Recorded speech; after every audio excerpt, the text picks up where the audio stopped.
The only real hope and change you'll ever get is from God. It's going to come from the Lord, or it's not going to come at all. It's going to come when you admit that you can't do it and that you've got to have His help. God bless you. Let's start. We are in study, as we always do. It is best to always study earnestly and diligently. And we're wondering on the words that Jesus said in the book of Luke. And Jesus said it will be as it was in the days of Lot. Now Lot was in Sodom and Gomorrah. In Sodom and Gomorrah specifically. Well, what was it like? Well, we know a little from what is spoken in our Bibles, where it speaks specifically on the angels that come to gather Lot and his family. Abraham pleading to whittle it down to even 10 righteous people, and that it won't be destroyed if there was but 10 in an entire city. Not even 10 could be found.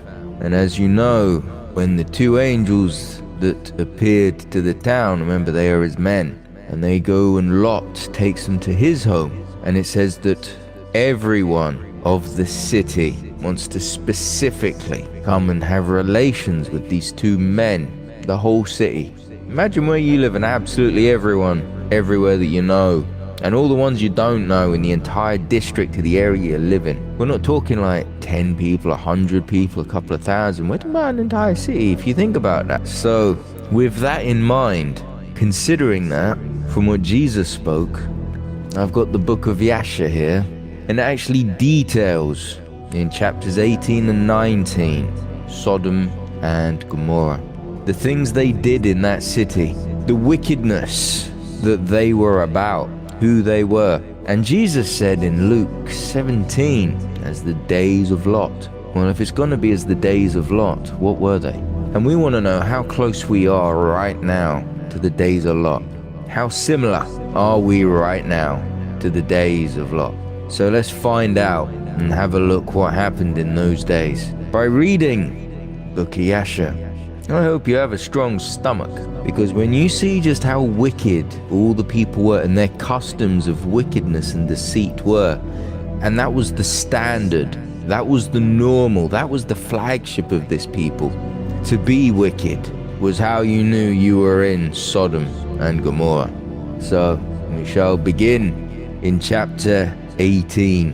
And Abraham rose and did all that God had ordered him. And he took the men of his household, and those bought with his money, and he circumcised them, as the Lord had commanded. And there was not one left whom he did not circumcise. And Abraham and his son Ishmael were circumcised in the flesh of their foreskin. 13 years old was Ishmael when he was circumcised in the flesh of his foreskin. And in the third day Abraham went out of his tent, and sat at the door to enjoy the heat of the sun during the pain of his flesh. And the Lord appeared to him in the plain of Mamre, and sent 3 of his ministering angels to visit him. And he was sitting at the door of the tent, and he lifted his eyes and saw, and lo, 3 men were coming from a distance, and he rose up and ran to meet them. And he bowed down to them, and brought them into his house. And he said to them, If now I have found favor in your sight, turn in and eat a morsel of bread. And he pressed them, and they turned in, and he gave them water, and they washed their feet, and he placed them under a tree at the door of the tent. And Abraham ran and took a calf, tender and good, and he hastened to kill it, and gave it to his servant Eliezer to dress. And Abraham came to Sarah into the tent, and he said to her, Make ready quickly 3 measures of fine meal. Knead it and make cakes to cover the pot containing the meat. And she did so. And Abraham hastened and brought before them butter and milk, beef and mutton, and gave it before them to eat, before the flesh of the calf was sufficiently done. And they did eat. And when they had done eating, one of them said to him, I will return to thee according to the time of life, and Sarah thy wife shall have a son. And the men afterward departed and went their ways to the places to which were sent. So you're getting an understanding of the context of where we are in the time of Abraham right now. This is where the circumcision took place. At this point, and the angels that have come to minister. Because now, from verse 11, it goes into what's going to be happening in Sodom and Gomorrah, what this place is like, and why they are sent. So now, verse 11, we continue from here. In those days, all the people of Sodom and Gomorrah, and of the whole 5 cities, were exceedingly wicked and sinful against the Lord, and they provoked the Lord with their abominations, and they strengthened in aging abominably and scornfully before the Lord, and their wickedness and crimes were in those days great before the Lord.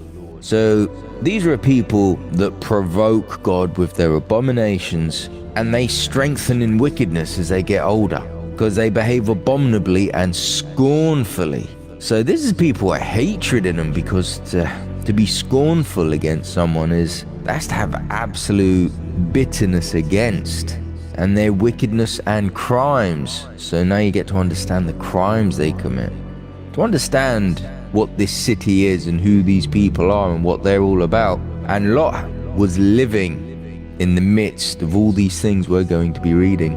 So here we are.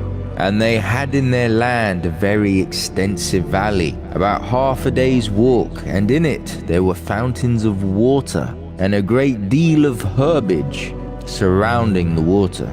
And all the people of Sodom and Gomorrah went there 4 times in the year with their wives and children, and all belonging to them. And they rejoiced there with timbrels and dances.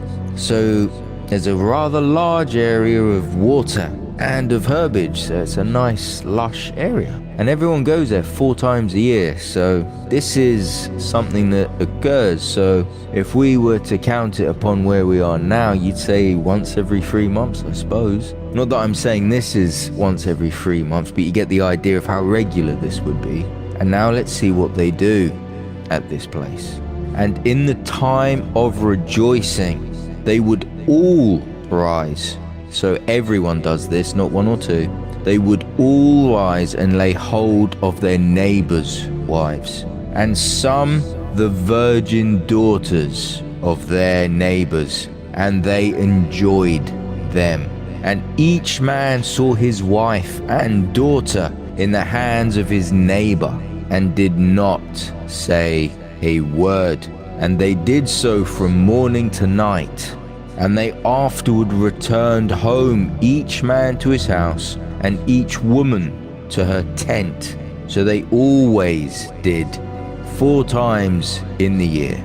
So 4 times a year, every year, they go to this place to rejoice, and then they go and take their neighbors' wives or the neighbors' daughters, even the virgins, sir. This is what they do, and no one complains, no one argues. This is some sort of orgy. Now, what was a part of the laws when Moses came about not going after your neighbor's wife? You start to get a bit of an understanding of things.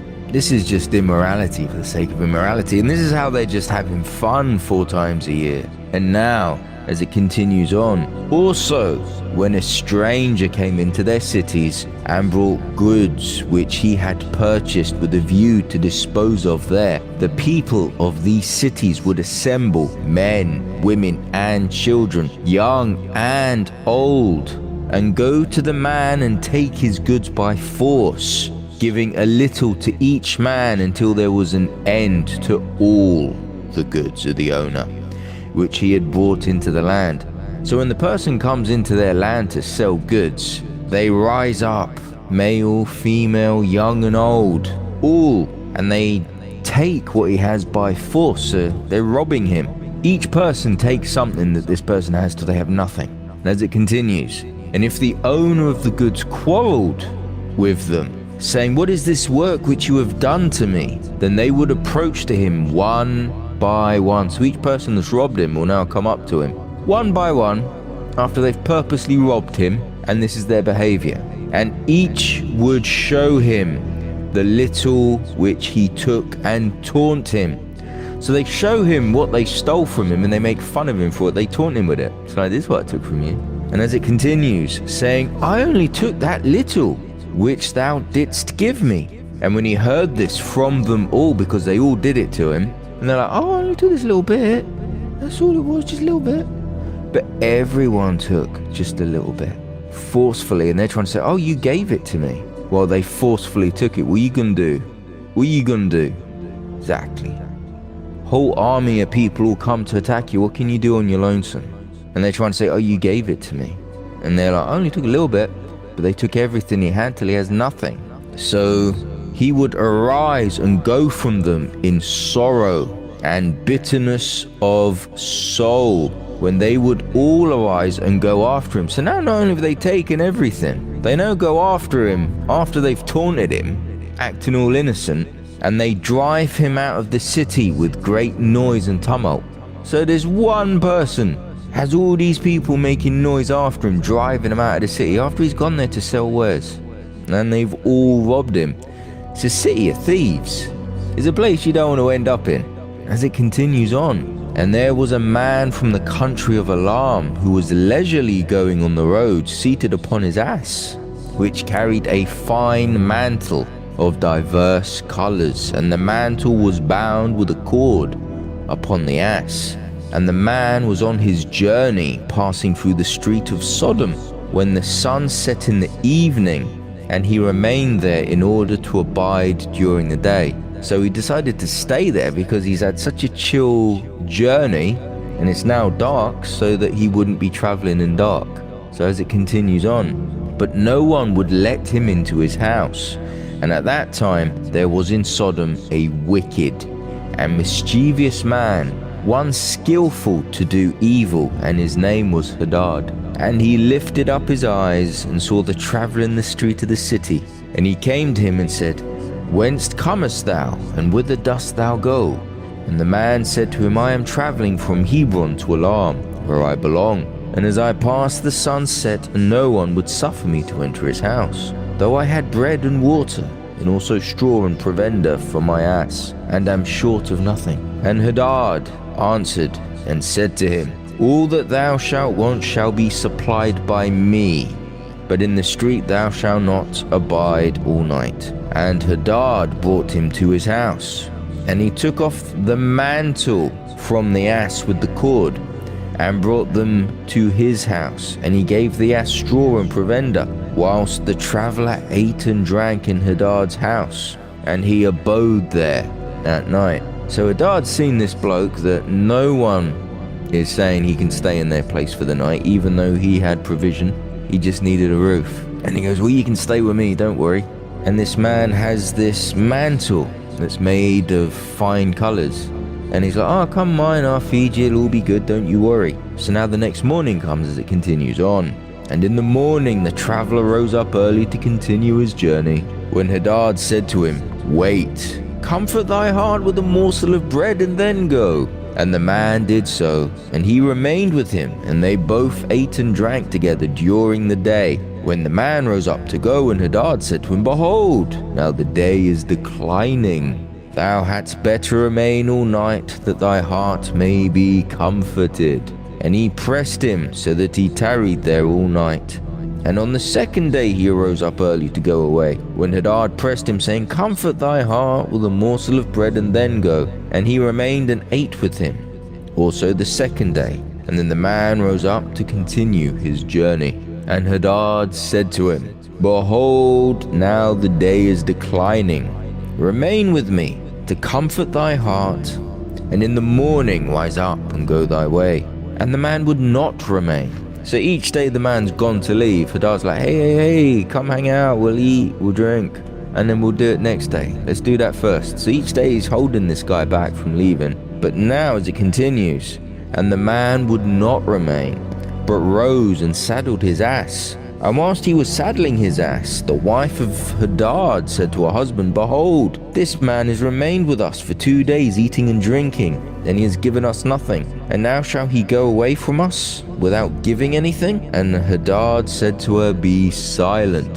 And the man saddled his ass to go, and he asked Hadad to give him the cord and mantle to tie it upon the ass. And Hadad said to him, What sayest thou? And he said to him, that thou, my lord, shalt give me the cord and the mantle made with diverse colours, which thou didst conceal with thee in thy house to take care of it. Now remember, this man was travelling with this fancy bit of mantle, and Hadad had taken and untied the cord and removed this from the ass himself. And as Hadad answers, it continues on. And Hadad answered the man, saying, This is the interpretation of thy dream. The cord which thou didst see means that thy life will be lengthened out like a cord. And having seen the mantle coloured with all sorts of colours means that thou shalt have a vineyard in which thou wilt plant trees of all fruits. And the traveller answered, saying, Not so, my lord, for I was awake when I gave thee the cord, and also a mantle woven with different colours, which thou didst take off the ass to put them by for me. And Hadad answered and said, Surely I have told thee the interpretation of thy dream, and it is a good dream, and this is the interpretation thereof. So he's going, No, you're asking me about a dream. I don't know anything about no mantle. What are you on about a mantle? I think you're asking me about a dream, so I'm giving you the interpretation of your dream. While he's knowingly taken that mantle. This is the deception. This man's a deceiver. And as it continues on, now the sons of men give me 4 pieces of silver, which is my charge for interpreting dreams. And of thee only I will acquire 3 pieces of silver. So not only has he robbed the man of his mantle, he's now saying, Oh, I interpret dreams, and this is the interpretation of the dream that you're talking about, but I'll only ask you for 3 pieces of silver. But of course this ain't nothing to do with no dream. He's literally just robbed him of his item, and now he's trying to get money off him as well. As it continues on, and the man was provoked at the words of Hadad, and he cried bitterly, and he brought Hadad to Sadak, judge of Sodom. And the man laid his cause before Sadak, the judge. When Hadad replied, saying, It is not so, but thus the matter stands. And the judge said to the traveller, This man Hadad telleth thee truth, for he is famed in the cities for the accurate interpretations of dreams. And the man cried at the word of the judge, and he said, Not so, my lord, for it was in the day that I gave him the cord and mantle which was upon the ass, in order to put them by in his house. And they both disputed before the judge, the one saying thus the matter was, and the other declaring otherwise. So Hadad saying it's all about a dream, and he's going, Nah, he's literally robbed me and taken an item from me. And the judge is saying, Oh no, he's a dream interpreter and he's famous for it around here. It's the custom. Can't trust judges these days. So you start to get an idea of what's going on here. And Hadad said to the man, Give me 4 pieces of silver that I charge for my interpretations of dreams. I will not make any allowance, and give me the expense of the 4 meals that thou didst eat in my house. And the man said to Hadad, Truly I will pay thee for what I ate in thy house. Only give me the cord and mantle which thou didst conceal in thy house. So he's hidden it in the house. And he knows he's hidden it there, and he wants it back. And he goes, I'll pay you for the food. I don't mind paying for that because you did feed me, that's the truth of it. But he wants his mantle back, and this other bloke's just trying to get as much out of him as he can, because these are deceivers, these are thieves, these are greedy, covetous. That's why he stole the mantle in the first place. And Hadad replied before the judge and said to the man, Did I not tell thee the interpretation of thy dream? The cord means that thy day shall be prolonged like a cord, and the mantle that thou wilt have a vineyard in which thou wilt plant all kinds of fruit trees. This is the proper interpretation of thy dream. Now give me the 4 pieces of silver that I require as a compensation, for I will make thee no allowance. And the man cried at the words of Hadad, and they both quarreled before the judge, and the judge gave order to his servants, who drove them rashly from the house. And they went away quarreling from the judge. When the people of Sodom heard them, and they gathered about them, and they exclaimed against the stranger, and they drove him rashly from the city. And the man continued his journey upon his ass with bitterness of soul, lamenting and weeping.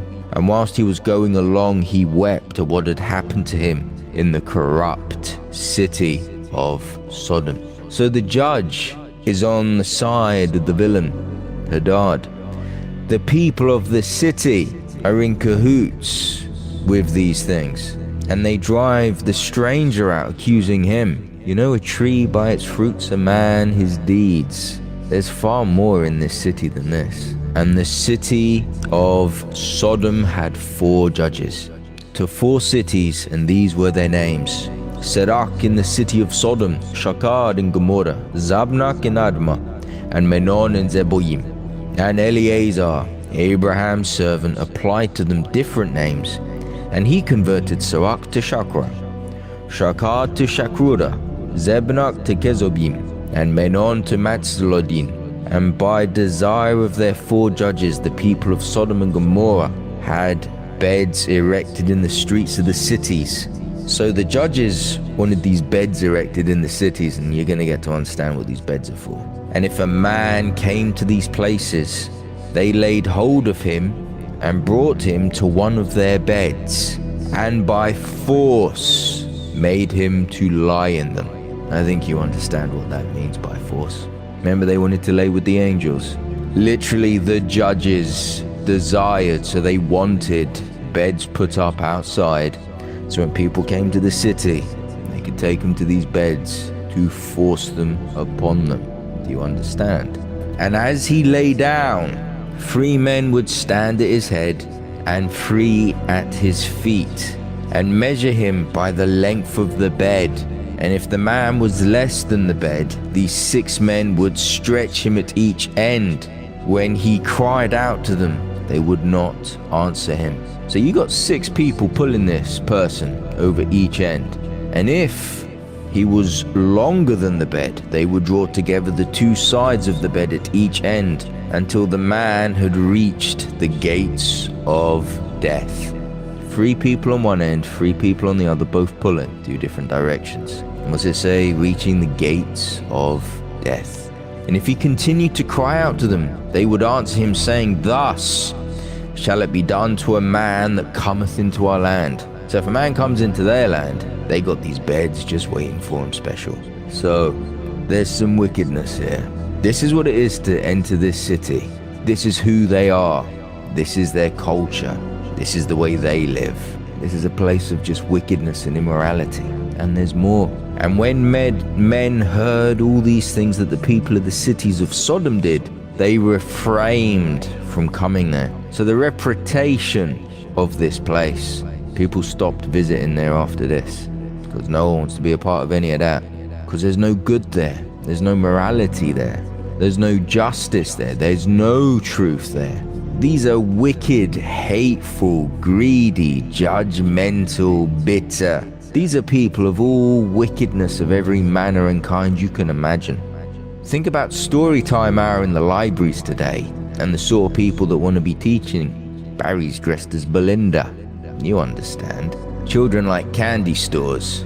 Barry's dressed like Belinda's like schools for infants. I think you understand what we're talking about. And when men heard all these things that the people of the cities of Sodom did, they refrained from coming there. And when a poor man came to their land, they would give him silver and gold, and cause a proclamation in the whole city not to give him a morsel of bread to eat. And if the stranger should remain there some days and die from hunger, not having been able to obtain a morsel of bread, then at his death all the people of the city would come and take their silver and gold which they had given him. So they would give him, this poor person that would come into their city, all this silver and gold, but they won't give him any food to eat. What's the point of silver and gold if you can't get any food? You're just going to starve to death. And that was what it was about.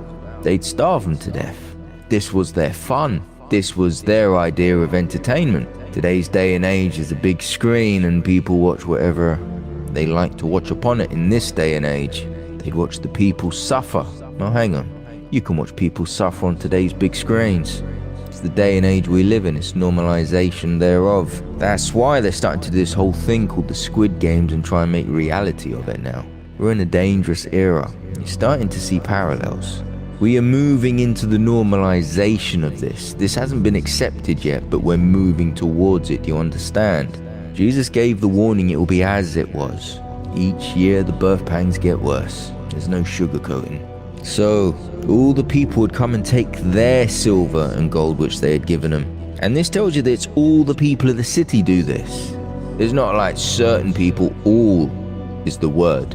And those that could recognize the silver or gold which they had given him took it back. So after they'd given him the silver and gold they couldn't use, those that gave him that, they'd go back to collect what they'd given back. And at his death, they also stripped him of his garments. So now they're taking his clothes. They want the corpse's clothes. It's not enough for them. And they would fight about them. And he that prevailed over his neighbor took them. So they'd literally fight with each other over what was on this dead corpse. And they would fight over his things. And might, the strongest one, would prevail over the other and take what they wanted. There's no morality here. There's no justice. There's no nothing here. These are just, I wouldn't even know what to say besides just pure evil. There's more. It gets more. So be prepared. They would after that carry him and bury him under some of the shrubs in the deserts. So they did all the days to any that came to them and died in their land. And in the course of time, Sarah sent Eleazar to Sodom to see Lot and inquire after his welfare.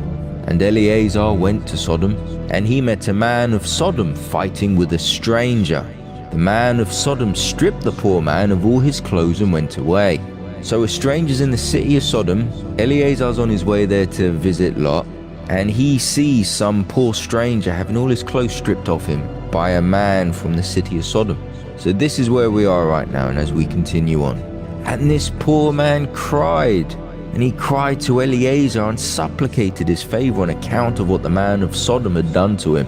And he said to him, "Why dost thou act thus to the poor man who came to thy land?" And the man of Sodom answered Eleazar, saying, "Is this man thy brother? Or have the people of Sodom made thee a judge this day, that thou speakest about this man?" So he's like, "Who's this man to you? And who are you to judge?" is what he's saying, for what he's just gone and done to this person. And Eleazar strove with the man of Sodom on account of the poor man. So he's standing up for this poor guy who's just got robbed. So as it continues on, and when Eleazar approached to recover the poor man's clothes from the man of Sodom, he hastened and with a stone smote Eleazar in the forehead. So he's hit him in the head with a stone, and the blood flowed copiously from Eleazar's head. So he's hit him really well, because it says lots of blood is flowing from his head. And when the man saw the blood, he caught hold of Eleazar, saying, "Give me my hire for having rid thee of this bad blood that was in thy forehead, for such is the custom and the law in our land." So he's thrown a stone, hit him in the head with it, and he's bleeding out his head, and he says, "Pay me for smashing you in the head with a stone to get that blood out your head, because it's our custom that you pay me when I smash your head in with a stone." This is who these people are. And Eleazar said to him, "Thou hast wounded me and required me to pay thee thy hire?" And Eleazar would not hearken to the words of the man of Sodom. And the man laid hold of Eleazar and brought him to Shachra, the judge of Sodom, for judgment. And the man spoke to the judge, saying, "I beseech thee, my lord, thus has this man done, for I smote him with a stone, that the blood flowed from his forehead, and he's unwilling to give me my hire." So he's like literally in front of the judge, "Yeah, I hit him in the head with the stone to get the bad blood out of him, and he's refusing to pay me for it." This is where we are in Sodom and Gomorrah. What does the judge have to say on this one? Would you like to find out? And the judge said to Eleazar, "This man speaketh truth to thee. Give him his hire, for this is the custom in our land." So the judge said, "Yep, this is what we do. So pay him. Give him for hitting you in the head with that stone." This is what he's literally told Eleazar. So what does Eleazar do? Let's carry on then. And Eleazar heard the words of the judge, and he lifted up a stone and smote the judge. And the stone struck on his forehead, and the blood flowed copiously from the forehead of the judge. So he's thrown a stone at the judge's head, smashed his head in, because he's now bleeding copiously, which means he's bleeding a lot from his head. And Eleazar said, "If this then is the custom in your land, give thou unto this man what I should have given him. For this has been thy decision, thou didst decree it." So he's just said, "This is our custom, you pay for this." So Eleazar's gone and smashed the judge, and he's basically just said to him, you pay him instead of paying me, because if I owe him and you owe me, you can pay him for what I owe him after I've smashed your head in because you just decreed this law. Yeah, this is the place. Oh, there's more, it gets worse. This is Sodom and Gomorrah. Do you understand now? If I could find but 10 righteous people, you start to understand why there wasn't even 10. There was no good in this place. Yet Lot suffered this place for long enough. And Eleazar left the man of Sodom with the judge, and he went away. And when the kings of Elam had made war with the kings of Sodom, the kings of Elam captured all the property of Sodom, and they took Lot captive with his property. And when it was told to Abraham, he went and made war with the kings of Elam, and he recovered from their lands all the property of Lot, as well as the property of Sodom. So this is when Abraham goes out, which you'll find in your Bible in the book of Genesis. I think we're between chapters 16 and 19 in the Bible from memory's sake. For this particular section, I can't remember exactly where, but I know it's between there. So this is when Lot's been taken and Abraham goes with his small group. So this is the section where Melchizedek will appear, king of Salem, priest king, the bread and the wine. So this is back at that point. That's where we are in the Bible at this point here, what I'm now reading. So you get an idea of context of time period. And as we continue through, at that time the wife of Lot bare him a daughter, and he called her name Paltith, saying, because God hath delivered him and his whole household from the kings of Elam. And Paltith, daughter of Lot, grew up, and one of the men of Sodom took her for a wife. So Lot is back home. He's had a child with his wife. Her name is Paltith, and she's been taken as wife by one of the people of Sodom. And as it continues on, and a poor man came into the city to seek a maintenance, and he remained in the city some days, and all the people of Sodom caused a proclamation of their custom not to give this man a morsel of bread to eat until he dropped dead upon the earth, and they did so. As you saw earlier about what they do with the poor, so this man, none of them are going to feed him. They're waiting for him to die, and this is as it carries on, so be prepared. You may not appreciate this section, so I've given you fair warning before I continue.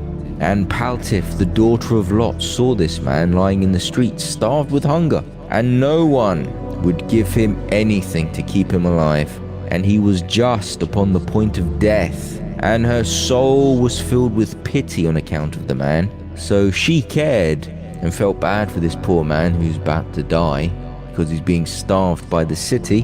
And what does she do? And she fed him secretly with bread for many days.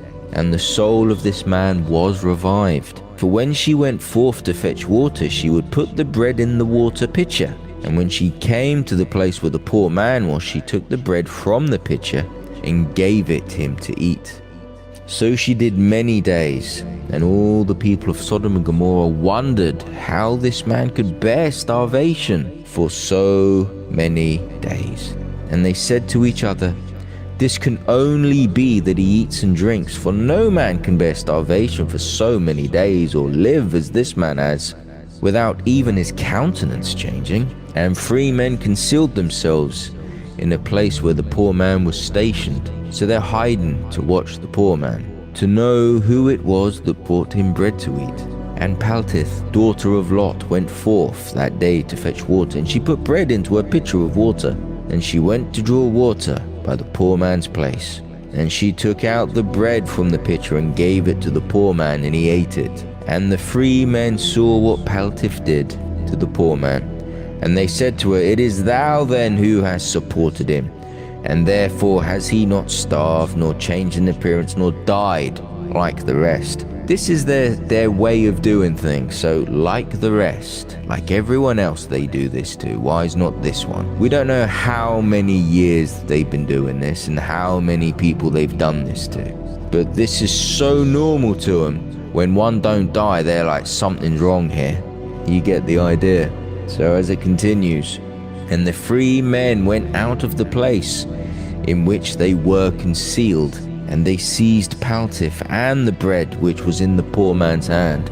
And they took Paltith and brought her before their judges.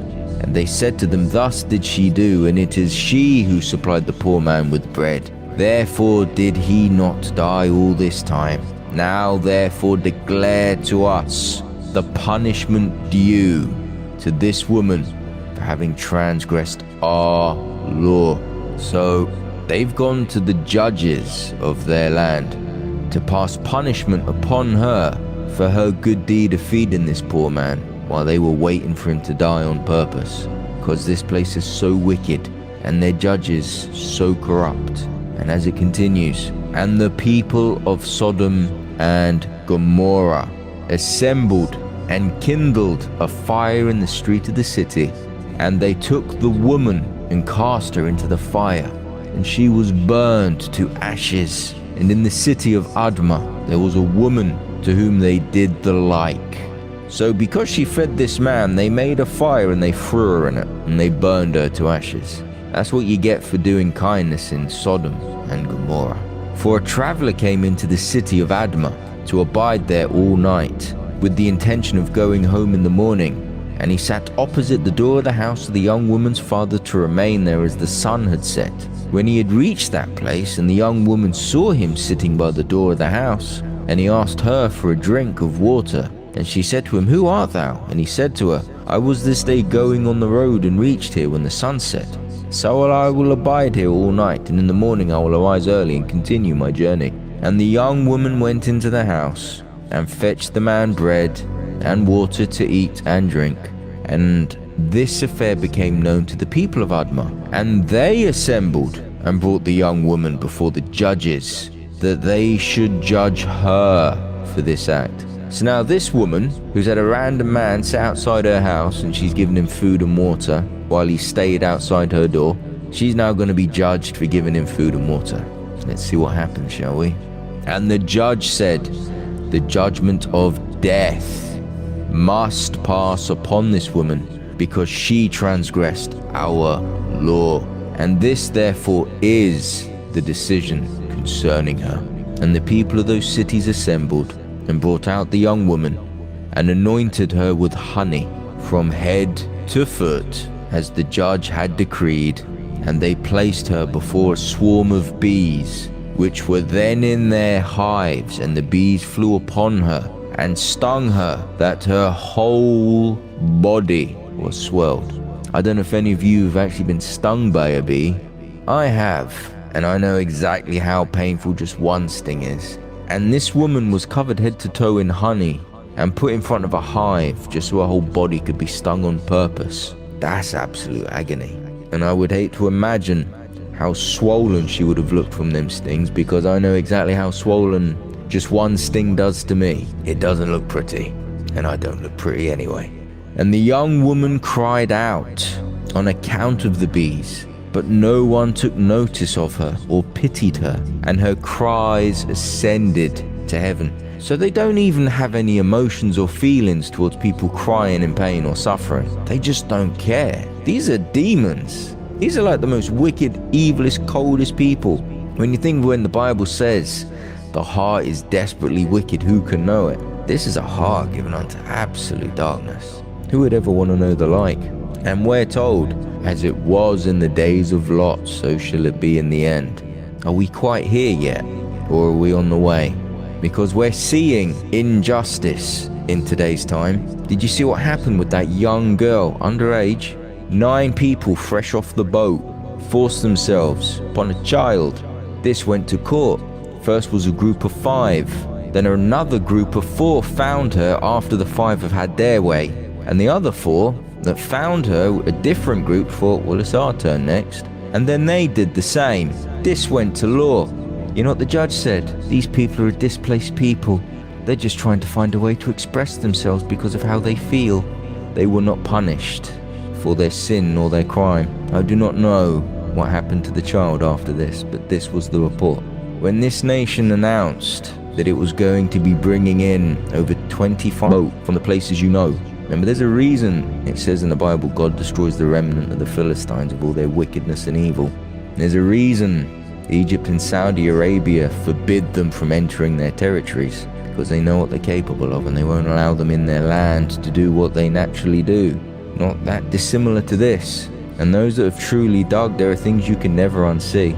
And you'll see things far worse than what I'm reading to you, by those that call themselves the citizens of that place that's being caused to a desolation, while the rest of the world is holding up flags for them. They don't know, but those that see it, you'll never unsee it. There's a lot of wickedness in this world, and God's judgment shall be done. As is written, so shall it be. And you pray they come to mercy and repentance, because there's only one place for them. Because the cries of the innocent, just as you see here, they ascend to heaven, and there will be punishment for the wicked. And this is the world we're coming into, as it continues to grow worse and worse. Don't be surprised, but be prepared, because we haven't finished yet. And the Lord was provoked at this, and at all the works of the cities of Sodom, for they had abundance of food, and had tranquility amongst them. So this was a place that wasn't like poor. They had everything they needed. There was abundance here. This was a place that was peaceful, and still would not sustain the poor and the needy. What did God have in the laws when Moses came? To take care of the poor and the needy. You start to understand where all this came from. He did not want the world to be a Sodom and Gomorrah. He had to set his people apart from becoming like this. Those without God start to become like this. Because have you seen how the great nation has started to fall as they have removed God more and more, and have become more and more debased, more and more corrupt, more and more wicked, more and more perverse, and they're trying to bring it to the whole world. This is the problem we're in. There's a lot coming. And if you know the book of Esdras, it tells you about the great violence that comes from the east upon the west. Understand what comes, and how powerful and great the east becomes, that all the nations of the world are afraid and terror of them. We've seen nothing yet. Things must happen as is written, exactly as is written. Unlike those that lean upon their own understanding, you are supposed to seek God to set your path straight. That is the problem. This place is wicked, and there is judgment upon it, as we see here as it continues. And in those days their evil doings and sins became great before the Lord. Revelation, where it talks about Mystery Babylon. Mystery Babylon is not so much of a mystery when you know your history. Do you understand? And what happens when it is destroyed and its smoke runs up? Be prepared. And the Lord sent for 2 of the angels that had come to Abraham's house. So do you remember when we began in 18 and there'd just been the circumcision, and you'd had the angels that had come? So this is coming back from there. So this is the 2 that had come. So 2 of those that had gone there at that point are the same ones that are coming for this part here. So we have some context. So that had come to Abraham's house to destroy Sodom and its cities. And the angels rose up from the door of Abraham's tent after they had eaten and drunk, and they reached Sodom in the evening. And Lot was then sitting in the gate of Sodom. And when he saw them, he rose to meet them, and he bowed down to the ground, and he pressed them greatly. So he's like, come. You know, it's like, seriously, come with me. You don't want to be in this city. I know this city. You don't want to be here. Come. This is why it says he pressed them greatly. It's like, seriously, you know, that kind of intensity where you're really trying to put across a point. So it says, and he pressed them greatly and brought them into his house, and he gave them victuals which they ate, and they abode all night in his house. And the angels said to Lot, arise, go forth from this place, thou and all belonging to thee, lest thou be consumed in the iniquity of this city, for the Lord will destroy this place. So we're at that section now where back in Genesis, where the whole city rises up and they want to lay with the 2 angels that come to his door. Back when Lot has to stand out the front and say, no, you can't do this. And they're like, you're a stranger, we're allowed to live in our land. And they're like, we're going to do worse to you than we were going to do to them. And we've just been reading the depravity they do, just to get an understanding. Remember them 2 beds where they pull them apart? You get the idea. And they're saying they're going to do worse to him than they would have done to them. And that's their natural custom, is that bed system of theirs for the new people. This is depravity to another level. So you understand how evil and wicked they are. Remember, it says everyone rises up. So that means the young and the old, the little boy and the old man, everyone rose up for this moment in Genesis.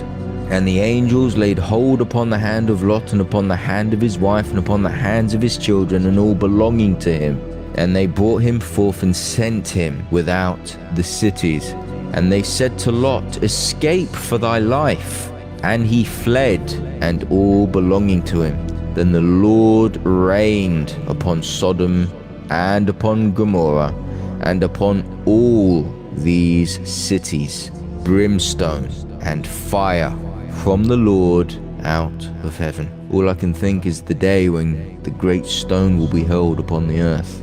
The sun will be dark, and the moon not give its light, and the stars of heaven will be shaken upon the earth. This consistency through Old and New Testament. And in regards to that, there will be a time where a great stone will be thrown as a great millstone. And he overthrew these cities, all the plain and all the inhabitants of the cities, and that which grew upon the ground. And Adu, the wife of Lot, looked back to see the destruction of the cities, for her compassion was moved on account of her daughters who remained in Sodom, for they did not go with her. So Lot's wife looked back. Now you know in Genesis it said do not look back. Now you get an understanding of why she looked back. She had daughters that did not leave. And we know what just happened to this city. That's why she looked back. And when she looked back, she became a pillar of salt. And the oxen which stood in that place daily licked up the salt to the extremities of their feet. And in the morning it would spring forth afresh. And they again licked it up unto this day. So they can't waste away the salt that's there, even though the oxen go to lick up the salt where this be. Now you know normally if this was just one random pillar it would just wear away if they kept doing this. This says it keeps coming back afresh. That's why it's still there. Imagine all those years gone by. Think about how many thousand generations have gone. Years have gone by so far. And where we think of that, God had that salt grow afresh every time. And Lot and two of his daughters that remained with him fled and escaped to the cave of Adullam, and they remained there some time. And Abraham rose up early in the morning to see what had been done to the cities of Sodom. And he looked and beheld the smoke of the cities going up like the smoke of a furnace. So he went to look. Daughters that did not go. We do not know all the history of Adu, the wife. But we know this much. Daughters would have had husbands, and if the husbands don't leave and don't want to leave, the wives stay with them. By that choice, we reap what we sow. Our blood upon our own head. That place was destroyed. And Lot and his two daughters remained in the cave. Now you know what happens with Lot and his two daughters. And they made their father drink wine, and they lay with him, for they said there was no man upon the earth that could raise up seed from them. So as far as they know, they've literally just watched what they thought was the whole world being destroyed, and them and their dad just got saved from the world being destroyed, as far as they could tell. Because as it continues on, for they thought that the whole earth was destroyed. And they both lay with their father, and they conceived and bare sons. And the firstborn called the name of her son Moab, saying, From my father did I conceive him. He is the father of the Moabites unto this day. You know who the Moabites are. You know the history of the Moabites with the Israelites, but today's study is not on that. And what happens next? And the younger also called her son Benami. He is the father of the children of Ammon unto this day. And you know the history of the Ammonites. People do what they think is right. And remember, it's when Moses comes that God sets the law to make things like this don't happen no more. And after this, Lot and his two daughters went away from there. And he dwelt on the other side of the Jordan with his two daughters and their sons. And the sons of Lot grew up, and they went and took wives from the land of Canaan, and they begat children, and they were fruitful and multiplied. So not long after this, they figured out they weren't the only people on the earth. This is a sad history, I'm not gonna lie to you. I can't imagine how terrified they would have been, but they thought they were the only people on the planet. Now, in desperation to carry on, they do what they think is the right thing to do, but look what line they create. The Moabites and the Ammonites. And you can look them up in Old Testament. I mean, look at Abraham and Sarai, and Sarai's like, oh, God said you'd have a child. Take my servant Hagar, and she will produce a child. Of course, they have Ishmael. And you know the blessing upon Ishmael, with his hand is against everyone around him. Things we do create history. And you know the argument of today's time.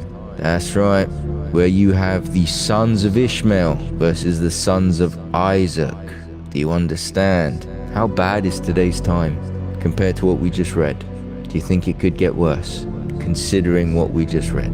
Do you think it has to compare a lot more closely to what we've just read, compared to how it currently is? I think it's going to be more in line with this as more things start to change. Remember last year in February? Was it last year, February 2023, or was it 2022? Or it might have been 2022. The beauty law that they passed in Spain, where a person, if he were to kill a rat in his home, would be fined 50,000 euros. But if he wished to have relations with that said rat, as long as he did not harm it, that is acceptable. People and animals, the beauty law in Spain. Don't know what to tell you. Or where the UN said they wanted to remove the laws against young and old. You understand? This is the day and age we live in. This will only continue. It's the birth pangs. It grows more and more. We have to stay in Christ. Pity the lost and try and draw them to repentance. But if they do not heed the warning of the watchman, their blood be upon their own head. Because wide is the path to destruction, and many choose it. Narrow is the way, and few find it. But those that do it does lead to eternal life. And that's why there's work that must be done. And keep praying, and keep seeking your Father in heaven. Because he sent his Son for each and every one of you to save you. He didn't send him to condemn you. He sent him to save you. So don't be too shy to call on him. Now I hope you learned something from this study today. And may God bless and guide each and every one of you and keep you strong and courageous and bold for Christ. God bless you all. Also in the last days perilous times shall come, for men shall be lovers of their own selves, covetous, boasters, proud, blasphemers. It takes the grace of God to change us, folks. How can you be saved if you're not willing to repent? And the Lord Jesus Christ said, except ye repent, ye shall all likewise perish.